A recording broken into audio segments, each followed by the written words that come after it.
Cyber security is the most emerging and most heard topic in the area of using IT enabled services and IT services, where we use the cyber space and take benefit of cyber space.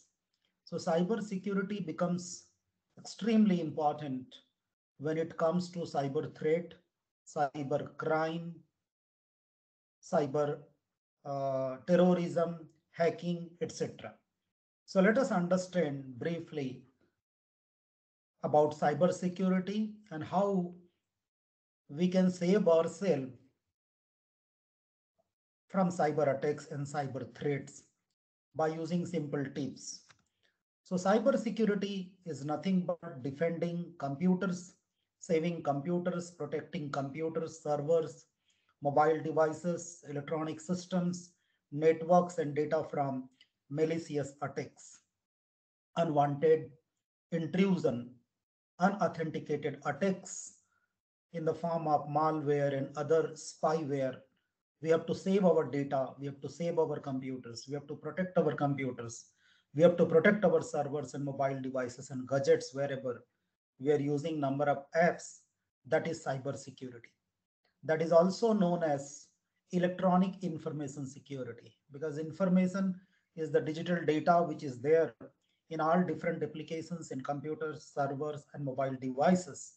So how electronically we can provide the security and we can protect the data and the information which are available, which are present in computers and other mobile devices. So the security is given at different levels: network security, application security, information security, operational security, end user education, and the disaster recovery and business continuity. Let us understand each one of them briefly. So when we say network security, that security secures a computer network from the intruders. We know that, you know, all the devices, mobile devices and other devices are connected with a network. Computers are connected with huge network, wireless network, LAN, that is local area network, Wi-Fi network, and so on. There are different types of networks where a number of computing devices are connected.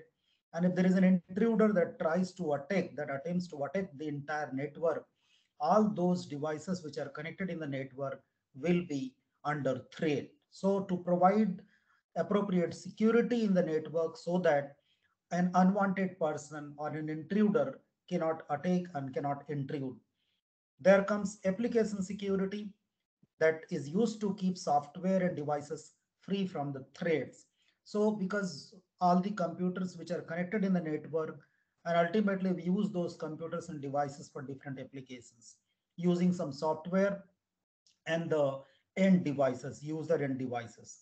So, to protect the software and devices and from the threats, it is called as application security. Information security, integrity and privacy of data, the data which is there inside the computers and devices, to protect, to save, to keep its integrity and privacy, both in storage as well as in transaction. So wherever data is stored or it is being in transaction, either it is transmitted or received.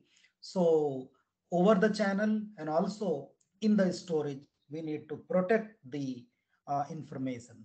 Operational security, that deals with processes and decisions for handling and protecting data assets.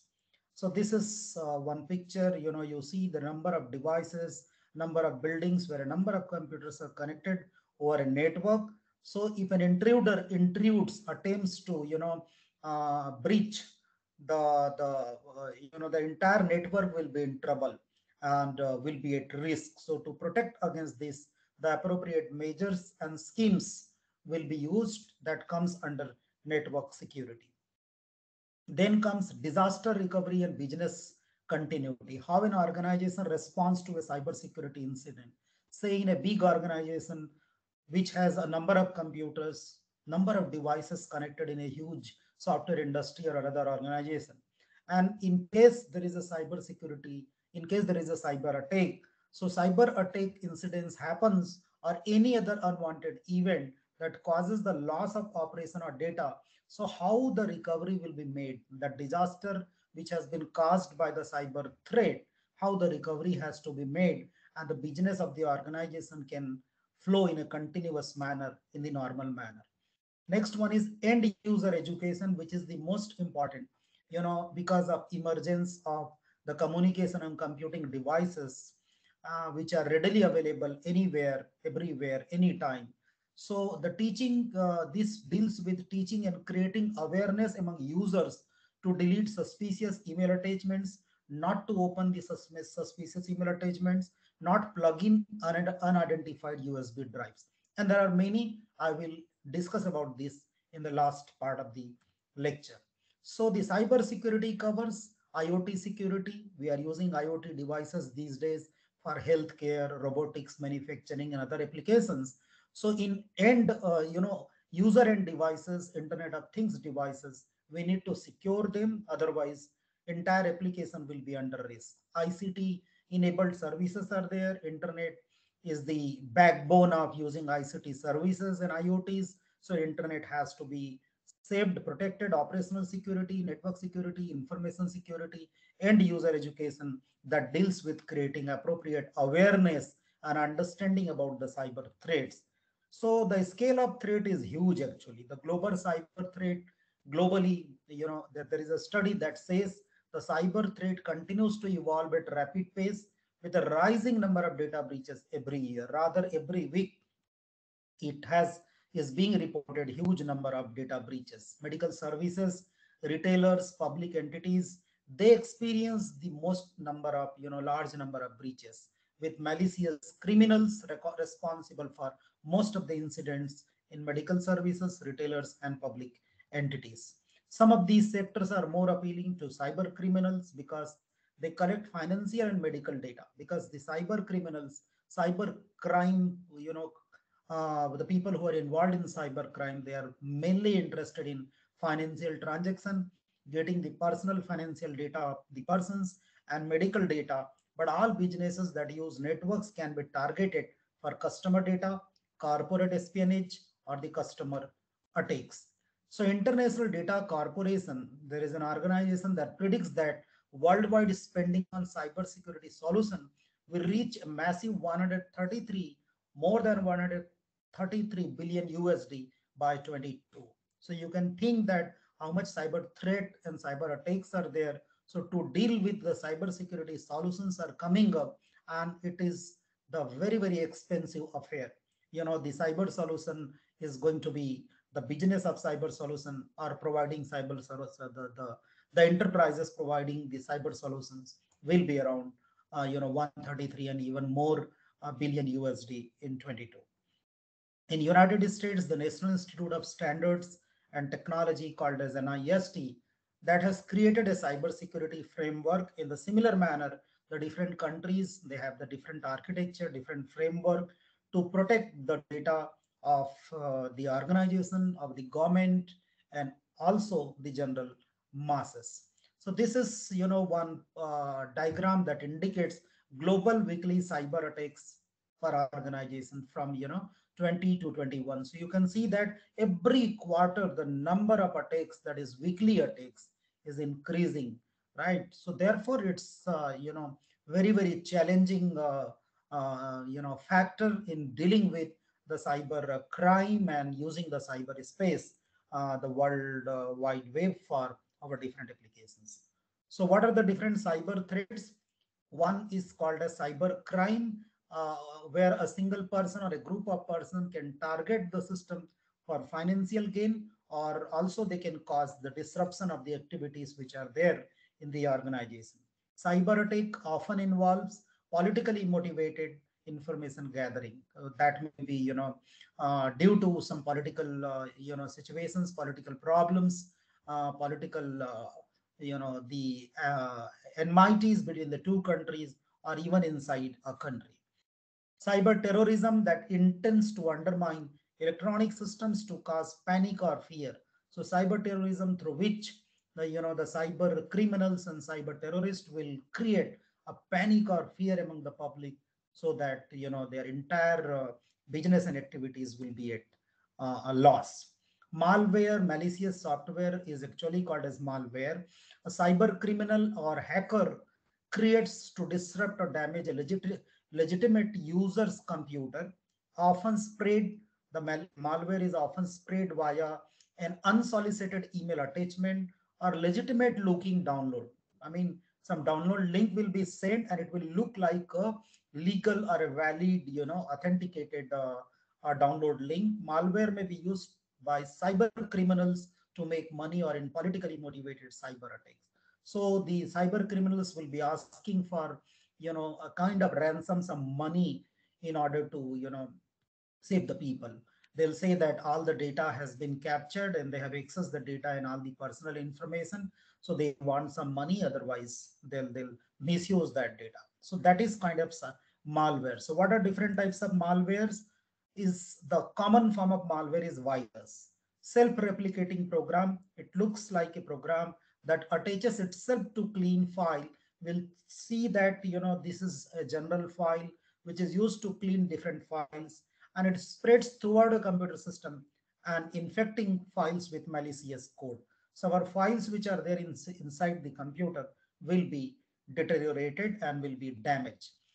Trojan is disguised as legitimate software, and the cyber criminals trick users into uploading Trojans onto the computer where they cause damage or collect the data. Spyware, that's a program that secretly records what a user does. Whatever we are doing in a computer will be stolen by the spyware so that the criminals can make use of this information. Ransomware, malware which locks down the user's files and data with the threat of erasing it unless a ransom is paid. So they'll demand for ransom some money. Otherwise, they'll say that they will misuse the data or their personal data will be completely erased. Adware, advertising software that can be used to spread malware, and it will look like the ordinary advertisement, but which will be basically a malware that can spread the malware inside the computers and the entire devices. Botnets, networks of malware infected computers with cyber criminals used to perform tasks online without the user's permission. There are other types of attacks like phishing, when cyber criminals target victims with emails that appear to be from legitimate company asking for sensitive information. We may receive some email and that looks like we have received the email from our bank, that is a financial organization, and therefore we may believe that this looks legitimate. And phishing attacks are often used to dupe people into handing over the credit card data and other personal information. So it will look like the email has been sent by the bank, and the person will be providing the credit card details by mistake.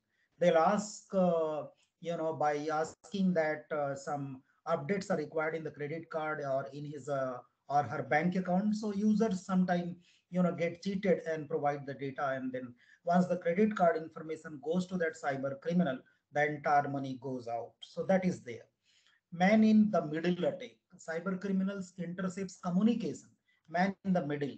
Cyber criminals will intercept the communication between the two individuals, sender and receiver, to steal the data. For example, an unsecure Wi-Fi network is there. For example, an attacker could intercept the data, intrude and intercept the data being passed from victim's device and the network. So whenever there is a transaction of data between the two ends, the intruder can intercept the communication. So if the person is able to intercept the communication, can also steal, can also have access to all the personal data which is in the form of communication between the two persons. Denial of service attack. Cyber criminals prevent a computer system for fulfilling legitimate requests by overwhelming the networks and servers with traffic. This renders the system unusable, preventing an organization from carrying out the vital function. So what are the safety tips? Let us understand. Number one, update your software and operating system so that you benefit from the latest security patches. If you have some authenticated update of the software which you are using, authenticated update of the operating system, be it Windows 10 or Windows 11, so you need to update it regularly so that you can deal with, and it brings all the capabilities to handle the latest security breaches. Use antivirus software to detect and remove threats. So antivirus software, which is a good software, if it is a good software, that will help to detect the virus, to detect the threats, as well as to remove the threats as well. Use strong passwords so that the passwords are not easily guessable. That is the common thing which actually poses the challenge related to cyber crime or cyber threat. So use your passwords wherever you are using passwords in the cyberspace, strong password so that no one can guess that type of password you can use. Do not open email attachments from unknown senders. If you believe that the sender is very unknown, you don't have any idea about this, and it looks even not from an organization, authenticated organization, the email thread. So don't open it, as this could be infected with the malware and can damage your computer. Do not click on the links in the email from unknown senders or unfamiliar websites. This is a common way that malware is spread. So do not open that link. Avoid using unsecure Wi-Fi networks in public areas. Wherever Wi-Fi network is available, we generally start using the Wi-Fi network. But if the network is unsecure, that will cause the difficulty. So until and unless you need that service, and you believe that that Wi-Fi network is secure network, then only you use this. Unsecure networks leave you vulnerable to man in the middle attacks. The person will be there who will be intercepting the communication between the two persons, and will also have access to your personal data. So that is there. So these are the important safety tips which we can use to protect ourselves and protect our computers against the different types of cyber threats, cyber attacks, and cyber crimes. Thank you.